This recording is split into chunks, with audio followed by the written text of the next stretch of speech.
In 1991, the red flag of the Soviet Union was lowered for the last time. The hammer and sickle, the symbol of global communism, vanished from the world stage, but as one superpower fell, another quietly began to rise.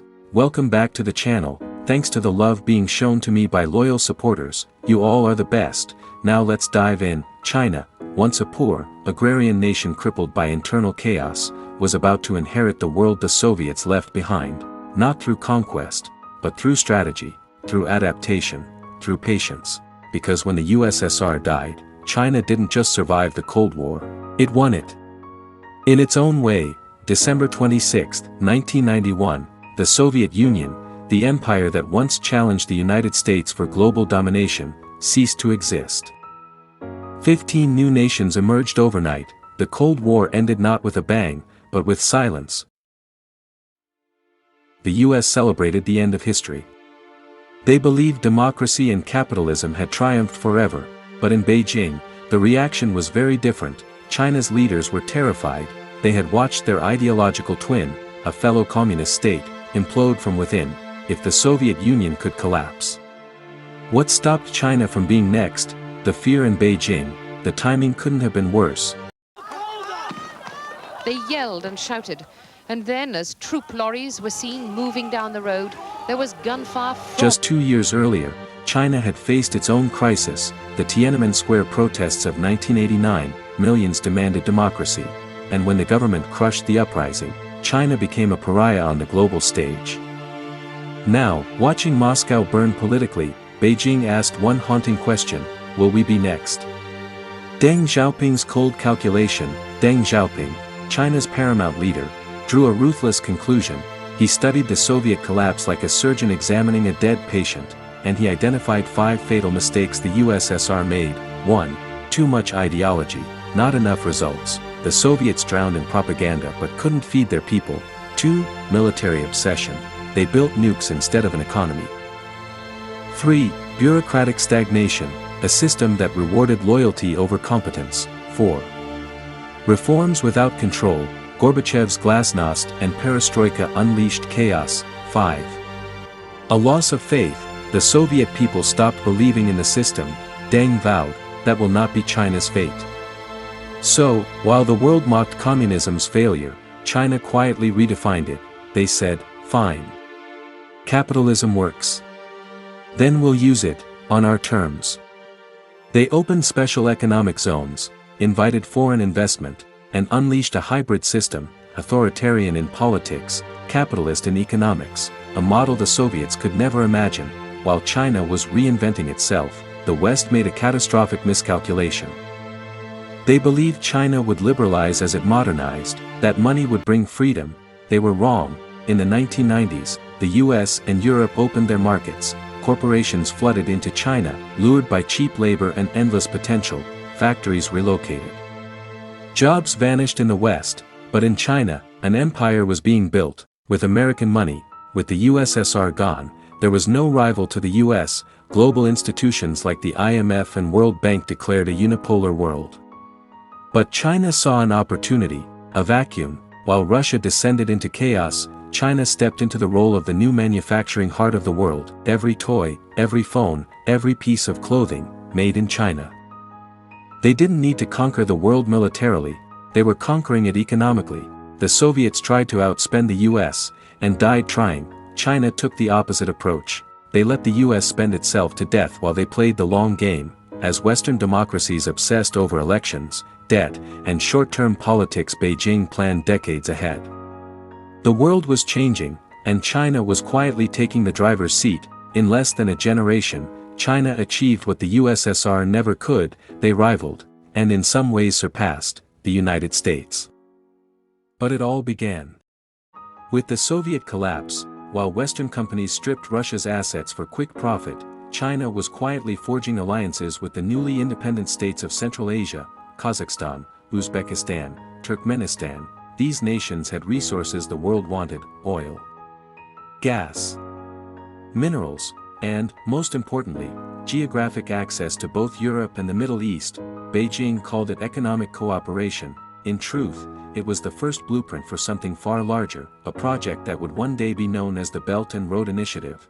The new Russia sold its industries to oligarchs, its people fell into poverty, its government, paralyzed. Meanwhile, China was running a command economy disguised as capitalism. Every deal, every factory, every trade route served one goal: national strength. The Soviet dream of global influence didn't die, it simply changed address. In the wake of the Cold War, globalization became the world's new religion. The West outsourced, China absorbed. They didn't just manufacture, they mastered the supply chain: raw materials from Africa, oil from the Middle East, technology from the West, all funneled into the dragon's mouth. And the West cheered, because they believed wealth would democratize China. Instead, it weaponized it. The Chinese Communist Party studied the Soviet Union not with arrogance, but with scientific obsession. They asked, what makes a superpower collapse? The answer was never ideology, it was mismanagement. The Soviet Union tried to reform too fast, China would reform just enough. Where Gorbachev opened the floodgates, Beijing built a valve. While China industrialized, America digitized. The internet boom made billionaires, but exported factories. Washington was convinced China's rise was good for business, and temporary. But what no one realized was that the 1990s weren't China's growth decade, they were its preparation decade. Every skyscraper built, every container shipped, every deal signed, was a step toward a global chessboard Beijing was designing in silence. Then came 1999. During NATO's bombing of Yugoslavia, an American missile accidentally hit the Chinese embassy in Belgrade. 3 Chinese journalists were killed. Beijing erupted in fury, protests, outrage, and something far more important, a realization. China learned what the Soviets never fully understood, that the United States would never allow a rival to rise peacefully. That night, the seeds of China's modern military doctrine were planted. The 1990s ended with a transformation. China was no longer just copying the world. It was learning to surpass it. Beijing poured billions into education and technology. It sent spies, students, and scholars abroad, each one gathering fragments of the future. While the Soviet Union collapsed under its own weight, China was absorbing the lessons of both East and West, and by the dawn of the new millennium, the dragon had awakened. When the Soviet Union died, the world thought it had entered an age of American dominance, but in reality, it had just cleared the path for China to rule the next century. The year 2000 wasn't just a new millennium, it was the start of China's great reveal. For a decade, Beijing had watched, learned, and prepared. Now, it was time to move. In 2001, China joined the World Trade Organization. The world applauded. China is opening up, they said, but inside the halls of Zongnanhai, China's leadership celebrated something else, a legal backdoor into the global economy. No empire had ever been invited into its rival's bloodstream so willingly. Overnight, cheap Chinese goods flooded the world. Textiles, toys, electronics, everything that powered modern life now had made in China stamped on it. Factories in America, Britain, and Europe shut down. Jobs vanished, entire towns collapsed, and China's GDP, it exploded. For the first time in history, a communist country was driving capitalist consumption. China became the engine of globalization, and it ran on the West's money. Each iPhone sold in California, each shirt bought in Paris, each car assembled in Germany, sent a quiet stream of profit back to Beijing. But this wasn't just economics, it was strategy. While the West thought it was outsourcing labor, China was insourcing power. Every dollar earned from exports was recycled into U.S. Treasury bonds. It was genius. America funded China's rise, and China funded America's debt, a perfect circle, a slow, silent handcuff. China realized the one thing the Soviet Union never did. You don't fight the West with weapons first, you fight with dependence. And by the mid-2000s, the global economy was addicted to cheap goods, cheap labor, and the illusion that China was harmless. Beijing launched a campaign called the Peaceful Rise. It sounded friendly, diplomatic, but it was cover. Behind that phrase was a doctrine: grow quietly, don't provoke, make them believe you're part of their world, until you're too powerful to stop. And while Western leaders gave speeches about democracy, China built ports, pipelines, and partnerships. From Africa to Southeast Asia, Chinese engineers arrived with one offer: we'll build your future, no strings attached. It was the modern version of empire, disguised as development. In 2008, two events changed everything. The first, the Beijing Olympics, a flawless display of order, power, and pride. The world saw a confident, unstoppable China. The second, the global financial crisis. As Wall Street burned, Beijing thrived. For the first time, China didn't look like the world's factory, it looked like the world's future. While America bailed out banks, China built cities, entire ones, from scratch, ghost towns at first. But Beijing knew, if you build it, the world will come, and it did.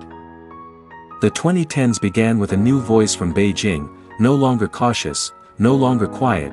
They spoke of rejuvenation, of destiny, of the Chinese century. The Soviet Union had tried to impose communism by force. China would export control through commerce. It wasn't missiles anymore, it was money, minerals, and microchips. The Cold War ended with one superpower standing, but the peace that followed wasn't peace at all.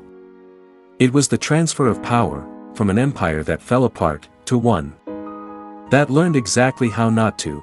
But while China expanded outward, something else was changing within. A hidden machine was rising, one that blended capitalism's greed with authoritarian precision.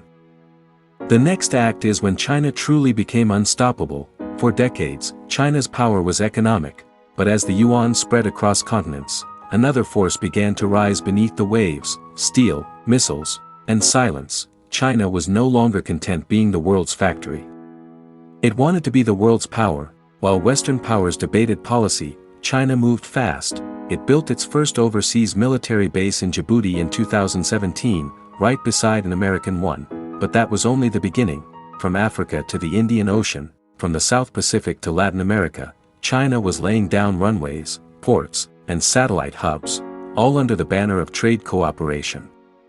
In reality, it was strategic positioning. Every port that handled Chinese cargo could someday host Chinese warships. The Belt and Road Initiative wasn't just an economic plan, it was a blueprint for global reach. The South China Sea, once open water, is now a fortress. China built entire islands out of sand and steel, each bristling with radar towers, missile batteries, and airstrips. It was a message to the world: this is our sea now. The United States called it illegal militarization. China called it defensive sovereignty. But behind the language, everyone understood what it meant. A new front line was being drawn, not in Berlin, but in the Pacific.